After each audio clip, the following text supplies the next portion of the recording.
Hey guys, this is Lauren Molitor here. I guess you can hear me. This is take two. Uh, so I am here at Tassajara Monastery. I'm at a Zen Buddhist monastery and I've been here since April 6th. And today is May 15th. And So no technology is absolutely positively not allowed. But I'm using my laptop to record myself. And so no internet, no nothing. So I guess I'm kind of sneaking this right now, but I figure there's no harm in recording myself and then I can put it up later. But yeah, so today is May 15th, I think I said. I don't know, I totally lose track of time here. So, um, it's been pretty intense since being here. Um, I, it's just been really intense. No phone.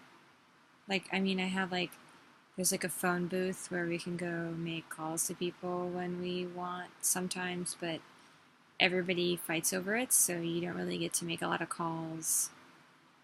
No internet, except for medical reasons, every once in a while. Um, no, nothing, except for writing letters to each other. And I'm in a wooden shack. I'm here in a wooden shack with no insulation whatsoever, with a makeshift bed out of some cushions, a sleeping bag, and some comforters that I got from their closet, and um, and I got a wooden desk, and I'm right here, right on this roaring creek up in the mountains of Carmel Valley, California, and it's been really hard, but it's been really hard in a good way. Um, I've had a lot of really transformative experiences since being here, and it's been very fast because I've had no distractions. I do have a rather addictive personality, and so it's easy for me to uh, distract myself with things, with TV, movies, internet, Facebook, food, but except food is kind of out the door right now because of my digestive issues. But it's been really good. It's been really hard, but it's been really good. So I guess I could give you the lowdown. I wake up at about 5:20, 5:30 a.m. I go to what's called Zazen, or meditation, in the morning at 5:50. We meditate for an hour, and we also do service where we do chanting and Buddhist chants and incense offering and dedication to Buddha. Might I tell you, though, this is not religious. This is a way of life. It's more so teaching me to be more in the moment and to move beyond form, physical identity, my identity as quote unquote Lauren Molitor. That's kind of like what this whole journey is about, is moving beyond myself or who I think I am. Because who I think I am isn't really that positive, honestly. Or it hasn't been.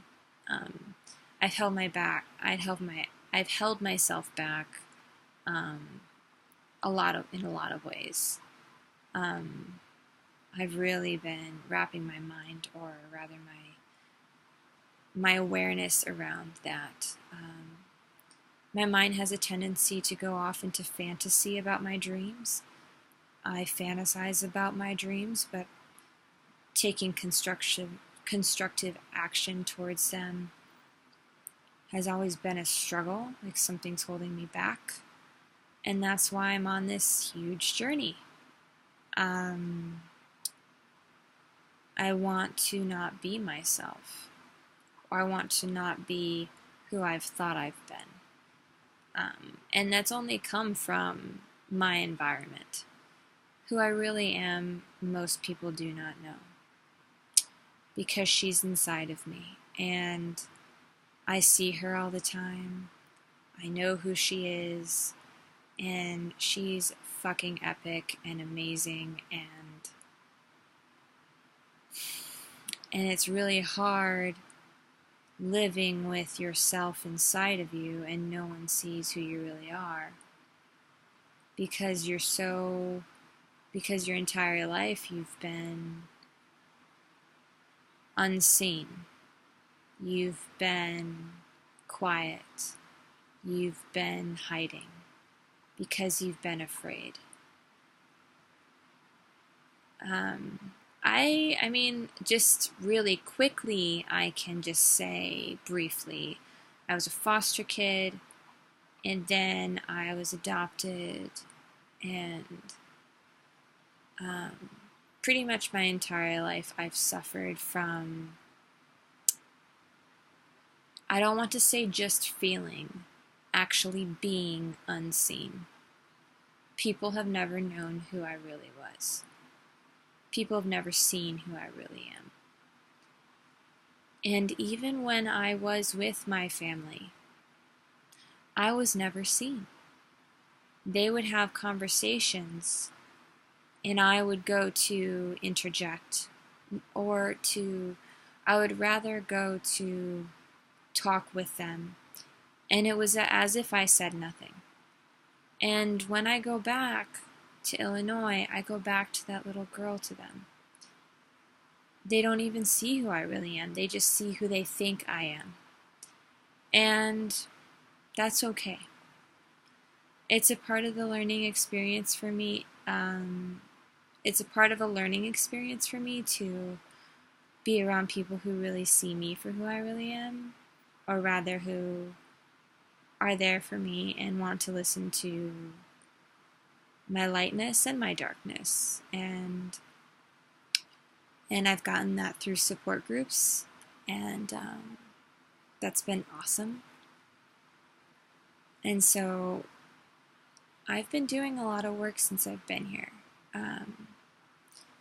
It's been really insane being in nature with no distractions, and I've been doing a lot of what's called inner child work, where I meditate on my inner child, and I see her, and I talk to her, and I go back to different memories in my life, and I help her.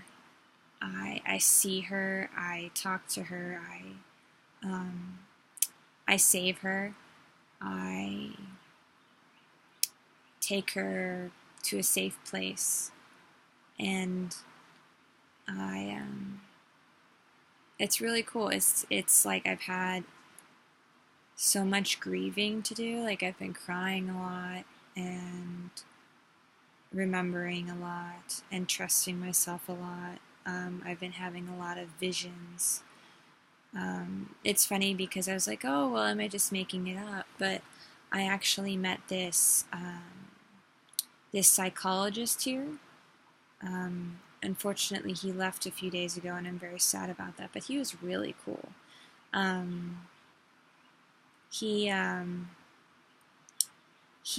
He's extremely sensitive, like clairvoyant, and but also a psychologist. So he's a doctor, like he's legit, and he's not insane or anything. And I was just explaining to him like my issue with pretty much being tired, literally tired or exhausted my entire life. And I was also talking to him about just the different experiences I was having while meditating, hearing voices, seeing pictures, colors, whatever. And I was like, well, I'm probably just making it up. And he's like, no, you're not. He's like, you're not making it up. You're picking up on something and start to become curious, start to work with it. And so I trusted him on that. And I've had a lot of results from it. And what I mean by results is transformation in how I feel. I feel more safe. I don't fantasize as much. I have more peace. I feel more peace inside of me. I'm not obsessing over people like anymore. What I mean by that is one of the things that I suffer with is codependence. And so I, would obsess about someone in order to avoid how I feel. And I didn't, but the thing is when you're doing that, you don't know you're doing it. So I didn't know I was doing it. And so what I've begun to learn is that as I do that, this is a sign for me to go within when I start obsessing about somebody. And so I was doing that today, and I decided to sit and meditate. And once again, I got a picture or a vision of a big, giant shipwreck at the bottom of the ocean. And I went down there, and it's scary as hell. And I saw my inner child, and she took me to a few different memories, and I helped myself, and I had more grieving work to do about my mentor, and I did that, and then I felt better. And since then I have more peace. I also was able to complete an art project, which I haven't been able to complete.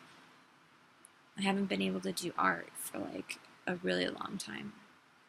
And so this is all the beginning. And let me show you the art that I did too. It's really cool. I did a portrait of Athena right here. Here, let me.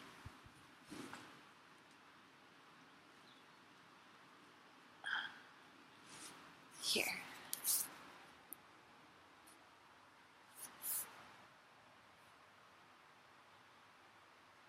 That's Athena. Isn't she cool? She's so cool. I did gold. I did gold on her to kind of outline just her body, and so she looks like a super awesome goddess. I totally love the goddess Athena. She's the goddess of wisdom, and yeah, she's a badass. So I wanted to bring her energy into my life, I guess you could say. So yeah, this is just the beginning of a really long journey for me. I'm here at a monastery. I'm going to be studying Zen Buddhism for a year, and then after that I'm going to be traveling around the world. I'm planning to go to Australia and do just work a bunch and make a bunch of money. I want to go to Peru, and I want to do more ayahuasca ceremonies. I want to go to Indonesia. I want to go to New Zealand. I want to go to a bunch of places. I'd love to go to Iceland if I can. Europe and all that. And I would love to do my PhD in Germany, just because tuition is free. So this is all the beginning of a really long journey, and we'll see how it all goes, but sayonara.